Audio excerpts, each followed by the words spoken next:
Sorry, Spencer. I'll get to you in just a minute. I was really going to make a point. So. No, well, what I was going to say was that it seemed like Raw was going for more established stars that are already packaged and stamped on the WWE approval, while SmackDown seems to be doing more of the opposite. They're bringing like a lot of the independent guys or people from NXT who are still not quite getting a start, but they're finally getting that big time call up. I mean, when they announced American Alpha on SmackDown, I'm like, well, saw that coming, but at the same time, yes, for putting a good tag team on a pretty good brand. But yeah, that's kind of why I've been more heavily favored of SmackDown. Right, and he mentioned it too, that to have a good show, you almost have to have a good crowd. I don't want to necessarily bank an entire show's success based on the crowd reaction. Bank. Like we always pride ourselves on being part of the crowd at Raw in Green Bay with the "Let's Go Cena AJ Styles" chant. That's one of my favorite chants ever right now. That was a lot of fun. But yeah, I think that if you have a dead crowd, it kind of brings the entire show to a screeching halt, and then you have to recover. Right. I think that I think Seth Rollins had a lot of good points in his promo, but it died a death because the crowd, you could hear a pin drop. Right. But I mean, that's that crowds are not entirely the fault of WWE. Like, I think if they actually got their stuff together and they wound up making a compelling product, people were popping for, because they did pop occasionally, but they could have done a lot more. I think that a lot of that falls on them to make a compelling product. So they have to meet each other halfway. It's just, I'm kind of rambling here, but it's fine. It's fine. Another question from CNC Gaming at Team Pavement 1 asks you, Brian, what promotions do you commonly work for, and how often are you booked to perform as a manager? It's the amount of times that I'm working in wrestling shows has gone down over the years, because over the time I made the audacious decision to want to be paid. And so I'm not going to drive hundreds of miles. And I know it's like, when I think back and say, I probably could have done that more in my youth, but now I definitely don't want to do it because I have a wife and kids to worry about and want to be with. Right. So yeah, but I mean, I work for a promotion in Reno, APW Nevada, and I've worked for Action Coast Empire, which unfortunately I've recently learned is now defunct. Mm-hmm. Yeah, but I primarily work in the northern Nevada, northern California area. I try and work when I can. It's not very often. When people do book me, I let my fans know. That's for sure. I would like to work more. So hey, if anyone needs a manager and they're willing to fly me out, my email is wrestlingwithregret@gmail.com. You know where to find me. Absolutely. Well, here's an interesting question. I mean, since What Culture Pro Wrestling is now free, and you guys are doing your whole What Culture Wrestling with Regret Internet Darling deal WrestleMania weekend, could we possibly see a Adam Blampier representative versus a Brian Zane representative in the future? I don't know. It sounds intriguing, and I don't have any plans. Right, I have not been contacted to work WCPW yet. I'd like to. It's just trying to figure out the flight to England. It's kind of a time-consuming thing. Oh yeah. That and I don't know. It's like I'd love to work with them, and I think I would hope that they would enjoy working with me. And now that we do the Internet Darlings thing, hopefully we can do some kind of cross promotion on that level. And I would love to. I would die for the chance to work overseas. I've never been to England. I would love the chance to work, and I've never actually been flown anywhere to work.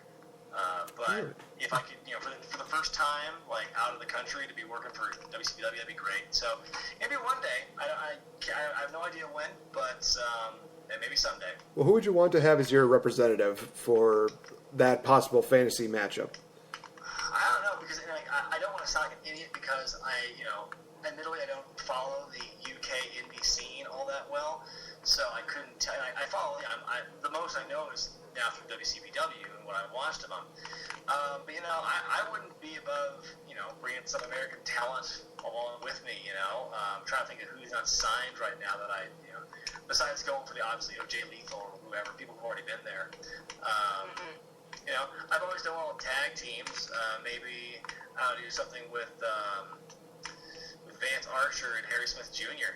Or I guess David Boy Smith Jr. I don't know what he's going by now, but get those guys. They're tag teaming in Japan. I'd love to bring them to WCPW for sure. Cool. That'd be amazing. Yeah. Just yeah. So I want to talk a little bit about the Cruiserweight Classic. So far, just I'm sold. Amazing stuff. Yeah, it's just amazing what they're doing over there, and I absolutely love the commentary team of Morrow and Daniel. They, one calls the shots, one explains the move that just happened, and it's just this. Yeah, it's just this dream team of commentators. So, want to get your thoughts very quickly on the Cruiserweight Classic. We all know that the Cruiserweight belt is coming back to Raw. So, who makes the jump up to Monday Night Raw? Well, do we know for sure the title's coming back? Because I know the division's coming back, but I haven't heard anything about an actual championship. That's true. Maybe I should retract that statement. I haven't heard anything about the title, but the division is coming back to Monday Night Raw. It would make sense, though, to bring it back, though, after the whole Cruiserweight Classic's over, but, we know WWE with a lot of their decision-making, so... Right. But, yeah, I guess, who makes the jump? Well, I mean, there's definitely, I've heard, stories about Kota Ibushi, Grand Metallic, getting signed, among others. I think you'd bring up at least half of the people who are, in the Classic right now, and it'd be a sufficient division. I think, bring Kendrick and Tajiri, they're already, they're back. I think Tajiri actually signed, so I think bringing him back would be good. It's funny, I was just talking with Jay Biggs, who was watching one of the latest episodes the other day, and we were like, boy, they sure kept it, the tension, the suspense of who's going to win this match between Brian Kendrick and whoever the hell this guy is. Or Tajiri and this other person. Like, man, Damian Slayer. They could lose. I don't know. That's beside the point. But yeah, I mean, there's a lot of good guys. It's like, I love, I think the only person who liked Alejandro Saez from the opening episode, just the way he sells and his mannerisms and stuff. I loved it. That kept me engaged. And really, that's half the battle, is not just doing the moves in the ring, but also telling a story with your body language. And, some might say it was a little over the top, but I think he got it, Yeah, whatever. As long as you don't kill yourself, it's not over the top. That's the way I see it. Yeah. Of course, the match with Johnny Gargano and Tommaso Ciampa was just an absolute spot fest and amazing show. Yeah, bring those guys too. I actually haven't watched their match yet, but I've heard nothing but good things about it. Oh, then I won't say anything more about it, but be prepared to grab the box of tissues. Matches are considered for match of the year. Boy, they're right up there with Sammy and Kevin from Battleground. They're right up there. As well as Sammy Nakamura. Yeah, Sami Zayn's putting on some classic matches. Jeez Louise. All right, we got one more question that we'll ask, and then we'll see what happens from there. Coming from Mr. I just had it, and then just disappeared on me. Okay, Mr. George Evans. He asked the question. Do you watch any other? Charge for one show, and here's what happens. Yes. I pulled basically what WWE did on the draft night, where they say that apparently Cesaro is a 9-time tag team champion. He debuted in '99. Yeah. Jeez. Yeah, high five. Who was that even supposed to be for by that graphic? I was thinking about that. Who fits that description? 9-time tag champ. Is that even like a thing, or is that just a placeholder? I don't know. That could have been for the Dudley Boys, for all I know. But Maybe. I think they did it in late '99. So yeah. Go to the question. Yeah. I don't know. So, Mr. George Evans, he asked the question: do you watch any other wrestling series besides WWE, possibly like Lucha Underground? Because I know you talked about the whole Final Deletion deal between Matt Hardy and Jeff Hardy, and honestly, I didn't get a chance to watch it until I watched your video first, and I thought, okay, if he's saying good things about it, it might be worth watching. And then I see it, I'm like, oh wow, that's blows my mind. But yeah, do you plan on doing any like recaps for like Lucha Underground or stuff like that? That's always a possibility. You know, the more time I'm getting to do my show now, I think it opens up the possibility for me to do a lot more than what I'm currently doing. As of right now, I don't have a plan to do it, but it's possible. I'd love to watch more Lucha Underground, and dare I say TNA, but it's just an issue of like time right now. It's an issue of like I can only take in so much wrestling content, and not only that, but also, at the same time produce my show. Right. Because I have some catch up to do. I've got to ramp up for season 6, which drops the first September 1st. It's the first Thursday of the month. So that's that's my priority number 1 right now. So me focusing on trying to study character development, the story arcs of Lucha Underground TNA is really the last thing on my mind. If there's something that's hugely gone viral, like the final deletion, like then I will take some time to watch it. Give my thoughts on that. But like it's really those aren't on my radar, but I want them to be, and so hopefully I will get to that point. Well, they do have Moose now, so that's kind of one of the reasons why they're under my radar right now. So.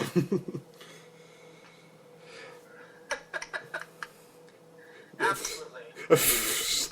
You have nothing to say about TNA. No, I got nothing to say about TNA. Nothing. You like know to... my feelings on TNA. Yeah, you say TN who? Yeah. Who? Test and who? Test and Albert, right? Oh, I thought it was Test and Trish. And Albert. Very underrated tag team. Yeah. All right, guys. Well, we are going to be taking a short little break, but first, before we go, we'd like to say thank you, of course, Brian Zane, as always, for being on the show and for starting the SummerSlam series with a huge bang. It is awesome to have you on here. Awesome talking to you. Always an honor. Yes, and I said it before at the beginning as well that you were one of our first guests here on the show, and we loved you, and we really do appreciate you coming back. It's great talking to you again. And of course, we're really glad to see your growth in the last year as well. We've grown as well. It makes a difference that a year can make a complete difference in the content producing world. And we look up to you, and we love what you put out there on YouTube. So. Thank you. I appreciate that. Thank you for having me. And I will. Can I plug all my stuff real quick? Oh, please do. Absolutely. Go ahead. Okay. Well, the YouTube channel once again is Wrestling with Regret. Spelled the W at the beginning, so it's alliterative. I try and do at least 2-3 videos a week. Starting a new segment. Starting Wednesday is Who Wore It Better, where I compare Raw and SmackDown that week, and I talk about who won that week. That's awesome. And then starting September 1st is season 6. I was on hiatus this summer, the same way McFoy was retired in early 2000. I've been basically producing stuff nonstop, even though I've been on a break. It's been a break from my extended reviews. The long form videos. But those are going to come back September 1st with the Brawl for All, and a lot of fun to be had with that one. And so, season 6 is pretty much going to, these seasons go for as long as I can go before I burn out. But I think I've got a lot of ideas in the tank, and I'm producing away on that. So I hope you guys see what's coming in store for that. But in the meantime, I still have a lot of stuff coming out, a lot of content. I do pay-per-view reviews, and I'm going to start doing predictions. So it'll be a lot of fun. But aside from that, I'm on Twitter at ZManBrianZane. I am on Facebook, Wrestling with Regret. Don't try to friend request my personal page. If you find it, I will not answer it because I don't know you. And sorry, it's the one heel thing I do. The Internet Darlings Live happening Saturday, April 1st of next year in Orlando, Florida, WrestleMania weekend. Check out my YouTube channel for more information on that. And I guess that's about it. I'm also on Twitch, and I try and stream when I can, but we've got a nice core of regulars who show up there, but it's not necessarily it's not setting the world on fire. I'll say that much. Yeah, Twitch is there for video games and stuff, and if you want to have fun. But yeah, I completely agree that it's it's a